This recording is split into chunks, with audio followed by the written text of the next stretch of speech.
Sugeng siang anak negeri, sehat semua toh?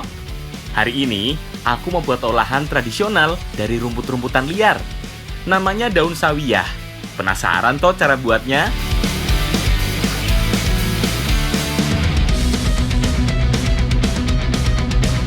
Anak negeri, sudah tahu manfaat buah sukun belum? Kali ini, aku mau buat olahan dari sukun loh.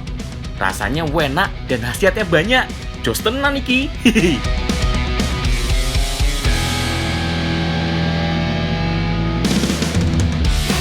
Pernah coba susu kambing? Olahan yang akan aku buat kali ini berbahan dasar dari susu kambing. Mau tahu cara buatnya?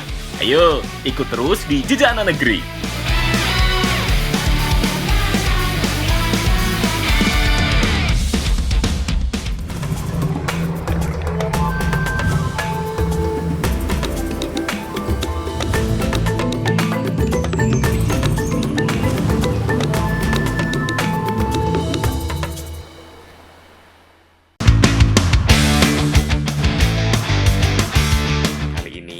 Aku mau panen lele indukan. Ndi to blumbange wek Mas Suryo kuwi? Mriku Niko. Oh kae, wis cepak ya. Hati-hati lho. Bukan sembarang lele lho. Katanya di kolam Mas Suryo ada lele yang beratnya lebih dari 3 kilo. Wah, iki blumbange iki. Wah, Mas, melu nyekel lele ya? Oh, boleh. Sini, betul. Oh, ya, bedan ya. Ya, betul. Nggih. Hati-hati jeruk. Awas, awas. Nanti Mas, sing oke iki Mas. Kono kae, kono. Oh yo.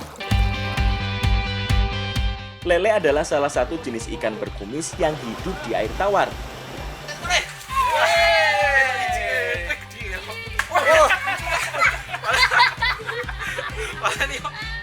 Biasanya memiliki daya tahan hidup yang luar biasa.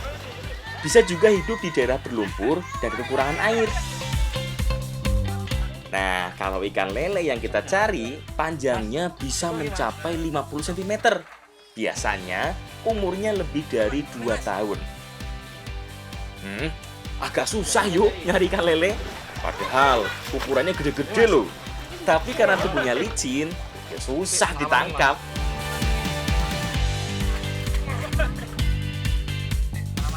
Selain tidak memiliki sisik jadi lebih licin saat ditangkap, lele dikenal juga memiliki duri di bagian sirip. Kalau orang Jawa bilangnya patil. Iki yang harus ekstra hati-hati saat menangkap lele seperti ini. Yo, salah-salah bisa kena patil tangan kita. Wah, lumayan iki rada gede ya. Si, teklek aku. Nah, jadi ikan lele itu harus hati-hati kalau megangnya, karena ini ada patilnya. Bisa bahaya kalau cara megangnya salah. Yang pertama, yaitu harus kita pegang berlawanan sama badannya. Terus kita pegang yang kenceng, antara ini sirip yang ada jarumnya ini bisa bahaya ya. Arep sinau gocek lah. Yo, nah, salah ya. Sing hati-hati le, jangan sampai kena patilnya. Tapi itu patilnya ya.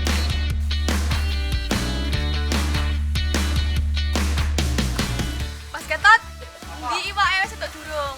Wis entuk oke lho ki lho. Ki lho lawan di kono. Dimas. Nah, itu dia Mbak Sekar wis teko.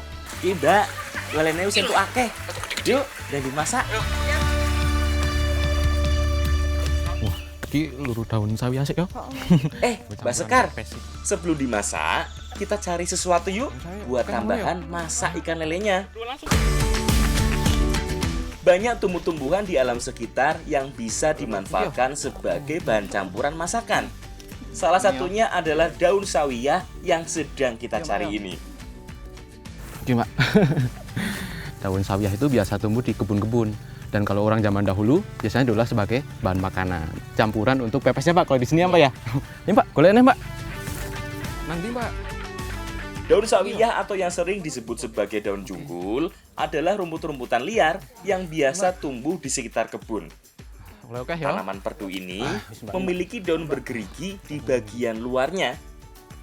Oh iya, kalau orang tua zaman dulu memanfaatkan apa yang ada di alam bukan tanpa alasan, termasuk daun sawiyah ini ya lur.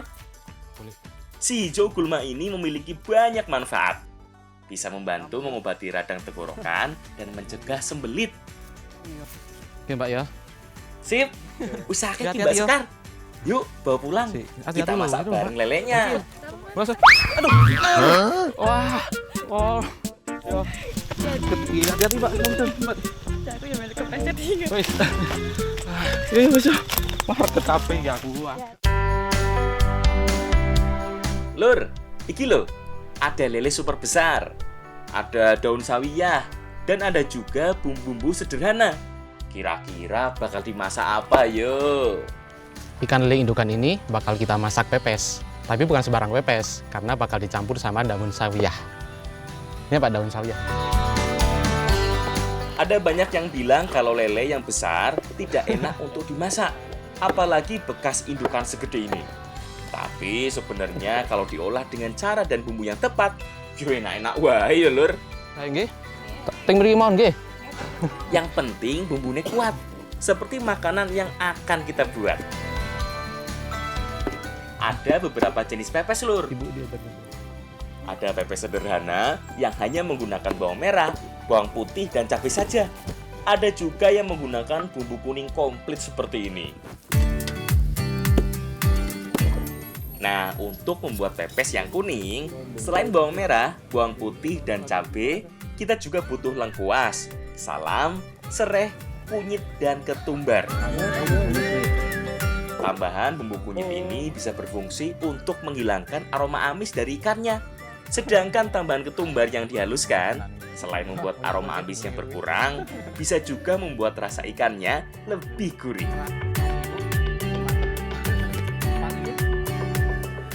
Daun sawiyah ini memiliki aroma yang khas dan bisa dijadikan untuk pengganti kemangi.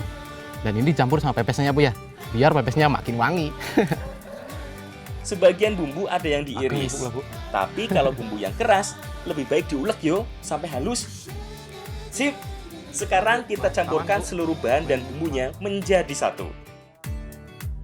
Jangan lupa, bungkus dengan daun pisang yo. Ojo lali ki, daun sawiyahnya, biar makin wangi.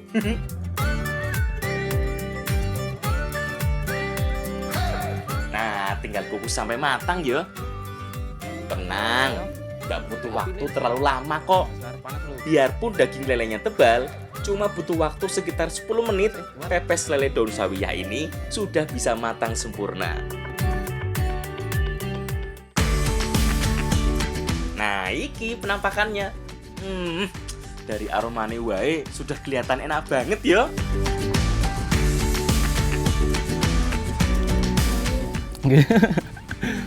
Rasa dari pepes ini teksturnya empuk, asinnya pas, pedasnya dapat ya Bu ya. Apalagi tadi tambahan dari daun sawiyah. Mantep, seger banget ya Mas ya. Nambah, ayo deh, nambah ya. Oh, jelas pengen nambah ini. Apalagi daun sawiyah ini dikenal juga bisa meningkatkan nafsu makan. Hampir sama dengan temulawak yo. Apalagi bisa juga menurunkan produksi asam lambung.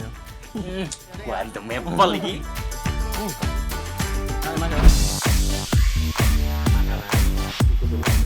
Tapi sebelumnya, aku mau cari sukunnya dulu. Kata Mbak Fani sih, sekitar sini ada pohonnya. Nah, itu dia. Nah, ini nih pohon sukun yang kita cari. Getuk yang tadi kita makan itu banyak dari sukunnya Mbak ya. Ya, ini. Sekarang kita mau petik dulu. Ayo Mbak, penek ya Mbak ya.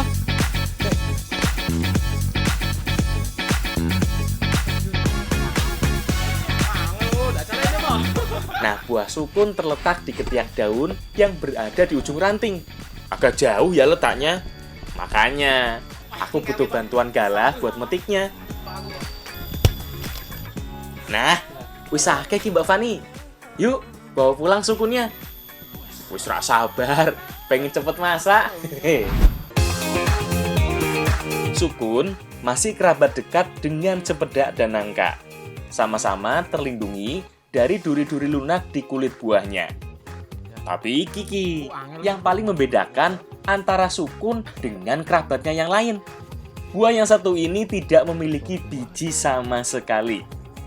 Hal ini terjadi karena pembuahan pada buah sukun tidak sempurna.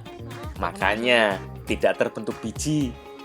Ini juga yang membuat tekstur dari buah sukun ini sangat empuk. Membuat geduk, cukup kupas sukun dan belah-belah seperti ini. Sukun ini bisa disebut juga dengan buah roti karena teksturnya yang empuk dan berongga. Sehingga bisa dijadikan untuk makanan tradisional. Salah satunya adalah gedok ya Mbak ya? Yang mau kita buat ini. Ayo Mbak, dengan Mbak. Bahan lainnya yang dibutuhkan adalah lagi, gula sampai dan mawon. kelapa.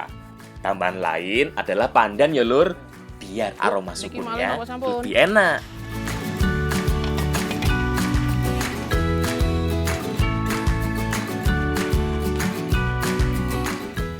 Sukun ini sebelum diolah sebaiknya dikukus dulu agar seratnya lebih empuk dan mudah tercampur sama bahan yang lainnya. Mas, ki pandanmu kayak iki. Apa? Pandanmu. Pandan. Astagfirullah. Kelinganku kudu mangan tok. Tambahkan juga dengan daun pandan, biar nanti wanginya menyebar sampai rata. Saat dikukus, pori-pori pada buah sukun akan semakin terbuka. Teksturnya juga akan jadi lebih empuk. Mas Gatot itu ditutup deh. Pripun, Bu? Iki kelapane dikukus. Astagfirullah, astagfirullah. Lali malih to, Bu. Beri. Lah nyandak lho dikake lho, Mbak. Walah, ternyata parutan kelapanya dikukus sekalian. Kalau tanpa dikukus, paling lama hanya bisa bertahan sekitar setengah hari. Tapi dengan dikukus seperti ini, bisa tahan sehari lebih loh. Tahap berikutnya adalah menghaluskan semua bahan-bahan geduknya. Sama seperti geduk yang terbuat dari singkong yo. Semua bahan yang sudah dikukus ditumbuk sampai halus. Nah, sambil nunggu sukun kukus, masukkan juga sedikit demi sedikit bahan lainnya, seperti gula dan parutan kelapa. Sukun yang udah dikukus dan ditumbuk ini mirip seperti singkong ya, Bu ya? Tapi saya coba dulu ya. Ya Mas, rasane. Empuk. Tapi enak iki lho, Bu lho. Tenan lho. Setelah dikukus, zat patinya makin keluar ya lur. Makane, teksturnya jadi lebih kenyal begini. Biar makin cantik, kasih dengan pewarna makanan. Nggak wajib ya lur, tapi dengan dibuat cantik begini tampilannya, kan anak-anak jadi suka. Terakhir, bentuk getuk dengan cetakan kerucut ini. Cetakan yang biasa digunakan untuk membuat tumpeng. Piye tampilannya? Cantik toh? Mbak. Bukan cuma tampilannya yang apik, rasanya juga ciamik. Secara tekstur, getuk dari sukun ini mirip dengan getuk yang terbuat dari singkong. Tapi kalau dari rasa, ada yang berbeda. Ada aroma khas dari sukunnya yang dominan terasa. Sukun ini adalah salah satu makanan yang mengenyangkan karena memiliki kandungan kalori yang hampir sama seperti nasi. Tapi dengan kandungan seratnya lebih tinggi, kalau makan ini kenyangnya awet ya Mbak ya? Nambah lagi Mbak ya? Namanya juga bahan makanan yang sudah digunakan sejak lebih dari 4.000 tahun lalu yo. Jelas memiliki banyak manfaat.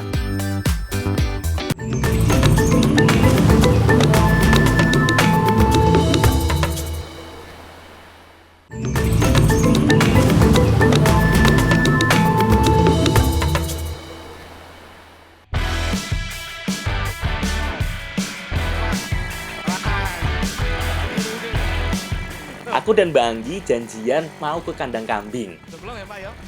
Aku mau cari susu kambing buat diolah jadi makanan yang enak banget. Assalamualaikum.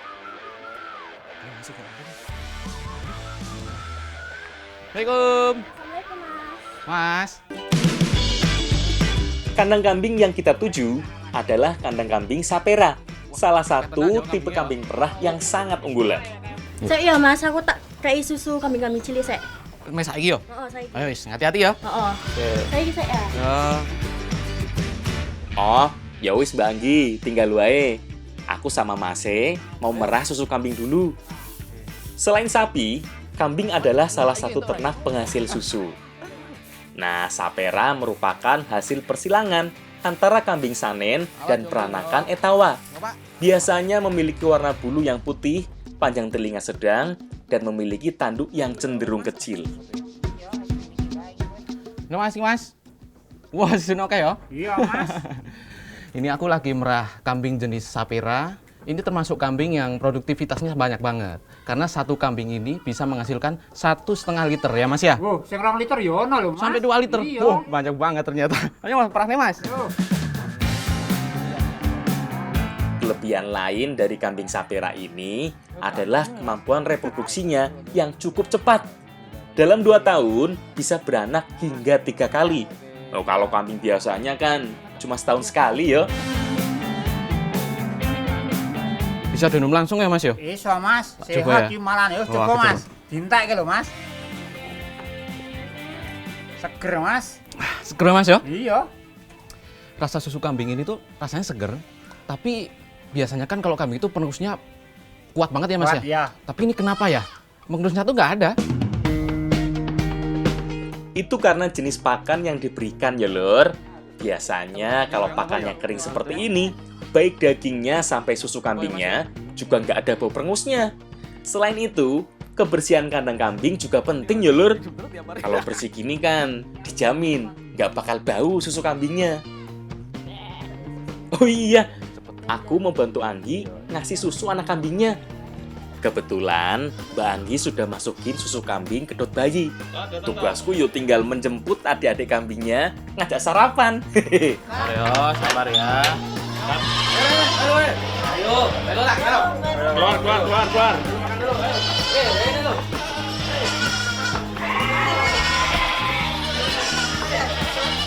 Tuh, langsung pada lari yo. Mereka udah tahu tempat biasa mereka diberi susu. Susu yang udah kita perah tadi nggak dijual semua, tapi disisakan untuk yang berhari. Yang ini nih, kambing yang masih kecil-kecil. Padahal lapar nih Pak ya. Kalau lihat anak kambing nyusu gini, enak banget ya lur. Aku jadi nggak sabar mau bikin makanan yang cus gandos dari bahan yang satu ini. 2 liter lagi Mas. Mas, aku minta yo buat dimasak.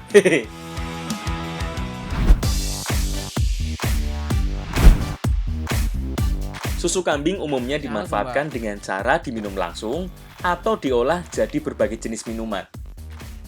Tapi sebenarnya bisa juga yo dibuat jadi makanan yang satu ini. Susu kambing tadi selain bisa diminum secara langsung, ternyata bisa diolah menjadi salah satu makanan nih. Namanya yaitu tahu susu. Emang bisa ya Bu pakai susu kambing ya? Iya, bisa.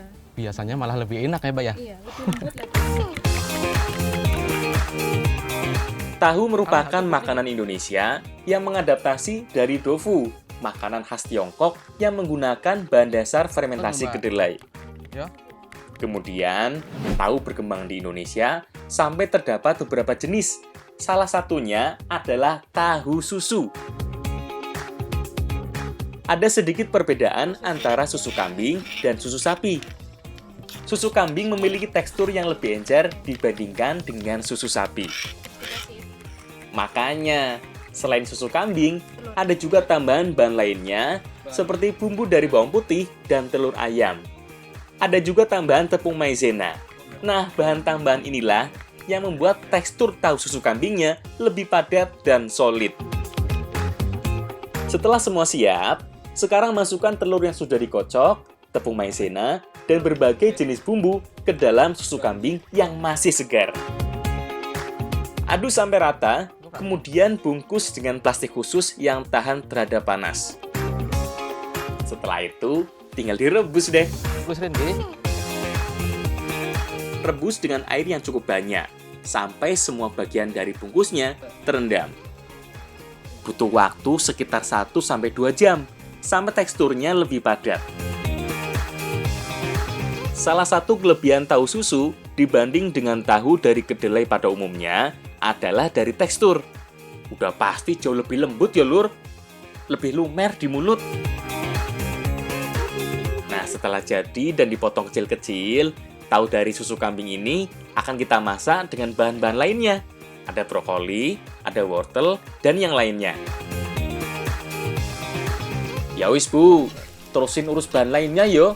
Sini, tahunya biar aku yang goreng. Tahu susu yang udah matang ini digoreng dulu, nanti bakal kita masak masakan yang spesial. Pedes Bu. Ayo, Kira-kira mau dimasak apa? Selain tambahan berbagai jenis sayur tadi, bumbu yang digunakan hanya bumbu dasar, seperti bawang merah, bawang putih, dan cabai. Semua bumbu ditumis dulu sampai harum. Kemudian masukkan tahu susu kambing yang sudah digoreng dan berbagai jenis sayurannya. Mantep nih. Tahu susu ini bakal kita masak oseng-oseng. Dan ini sudah kita tambahkan wortel sama brokoli. Wah, pasti tambah seger nih. Ya, Bung? Nah, biar makin sedap, tambah dengan sedikit saus tiram yo. Masakannya boleh sederhana, tapi rasa dan aromanya jelas menggoda. Hehe.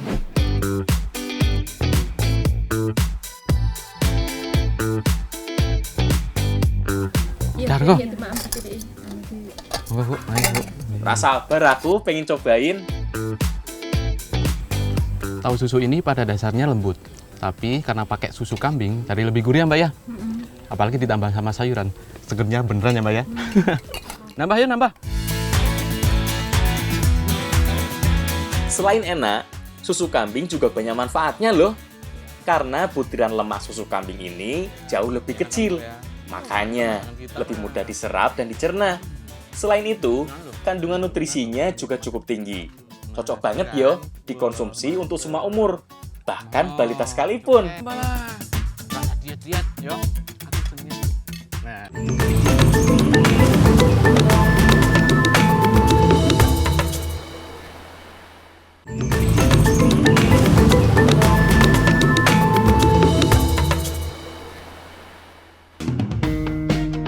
Seperti umbi-umbian lainnya, porang juga mengandung karbohidrat, protein, mineral, dan serat pangan. Makanya, cocok banget dijadikan sebagai pengganti nasi. Tapi porang memiliki kandungan lain yang cukup berbahaya saat dikonsumsi, yaitu kalsium oksalat yang berbentuk jarum. Zat ini yang menyebabkan lidah dan tenggorokan terasa gatal dan panas saat mengkonsumsinya. Dalam mengolah porang ini harus hati-hati karena mengandung oksalat yang bisa menyebabkan gatal.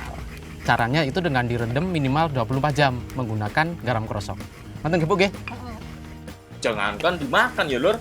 Loh, kena tangan wae sudah bikin gatal begini. Tapi kalau kena kulit luar, cukup dicuci dengan alkohol wae.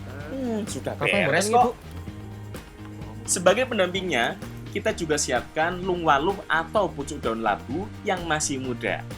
Sayuran ini enak banget loh, diolah jadi bubur atau oblok-oblok. Untuk membuat oblok-oblok lungwaluh ini gampang banget. Cukup siapkan pucuk daun labu yang masih muda, bumbu dasar seperti bawang merah, bawang putih, cabai, lengkuas, dan daun salam, serta parutan kelapa. Gini wae sudah cukup sebenarnya lur. Tapi lebih gandem lagi kalau kita tambah dengan tempe semangit dan ikan teri. Ini sih bikin aroma dan rasanya makin khas. Sip, bahan wis siap kabeh iki. Saatnya kita masak. Porang yang sudah direndam dengan air garam dikukus sampai matang ya.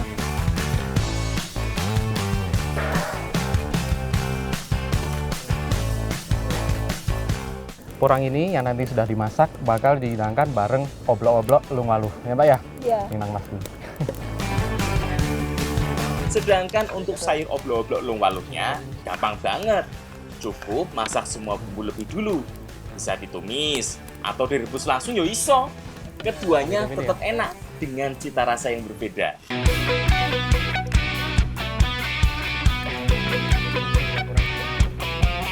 Kemudian masukkan daun labu, teri, dan parutan kelapa secara bergantian. Nah, iki salah satu ciri khas oblok-oblok. Parutan kelapanya langsung dimasukkan sekalian. Oh ya. Jadi nggak cuma santannya yo. Sip, wis mateng iki. Kayak enak banget yo. Sik, tapi harus sabar dulu. Soalnya mau bikin mendut porang sekalian. Lah, wong tujuannya aku kesini yo. Pengen lihat toh pembuatan jajanan favoritku itu.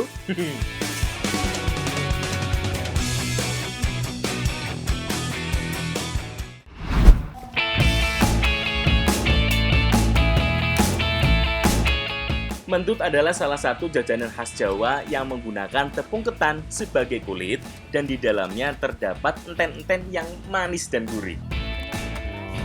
Tapi kali ini mendutnya akan dicampur dengan porang. Porang yang sudah direndam dan sudah dikukus ini ternyata bisa dibuat untuk jajanan tradisional ya Bu ya? Iya. Salah satunya adalah mendut isi porang. Iya. Untuk bagian kulitnya masih sama seperti mendut pada umumnya yo. Kita cukup campurkan tepung ketan dengan santan. Santannya harus hangat, biar lebih liat dan kalis adonannya. Yang berbeda hanya bagian isi atau enten-entennya. Nah, selain gula dan parutan kelapa, bahan pembuatan enten-enten harus dicampur dengan porang yang sudah kita kukus tadi. Nah, kalau bicara soal mendut, ini nggak jauh-jauh dari enten-enten. Nah, kalau kali ini enten-entennya bakal dicampur pakai porang. Ya Mbak ya? Iya. Enten-enten dibuat dengan menyangrai gula dan kelapa menjadi satu. Nggak perlu dikasih minyak yo. Soalnya minyaknya nanti akan keluar sendiri dari parutan kelapanya. Jadi jangan khawatir gosong, asal apinya tetap kecil. Setelah itu yo, tinggal masukkan porangnya. Kemudian aduk sampai halus dan tercampur rata. Kalau enten-entennya sudah siap, sekarang kita gabungkan dengan adonan kulitnya. Adonan dibuat bulat-bulat, kemudian tambahkan enten-enten porang di bagian tengahnya. Hampir sama seperti membuat klepon yo. Jangan salah. Kelihatannya gampang banget toh. Tapi sebenarnya cukup susah loh. Kalau nggak sabar yo, bentuknya jadi gak jelas gini kayak punyaku.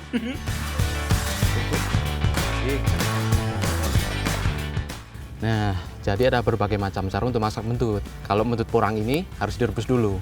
Tapi matangnya kapan ini Bu? Wis ngambang, wis mateng kuwi. Kalau udah ngambang berarti udah mateng. Ada dua cara memasak mendut bulat seperti ini. Ada yang dikukus dan ada yang direbus. Kalau direbus seperti ini, cara membuatnya yo hampir sama dengan klepon tadi. Tinggal cemplung-cemplung dalam air mendidih dan segera angkat setelah mengapung. Mateng Bu. Cepet tau? Terakhir, tinggal masukkan mendut ke dalam takir daun pisang, kemudian siram dengan santan kental yang menyerupai fla. Yeay, dari tampilannya wae udah pengen ngiler toh? Yuk, saatnya kita santap semua hidangan porangnya.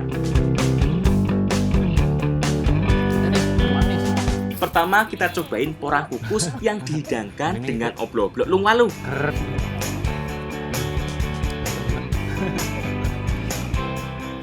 Porang ini jika diolah dengan benar, maka bisa dijadikan untuk bahan alternatif cadangan makanan.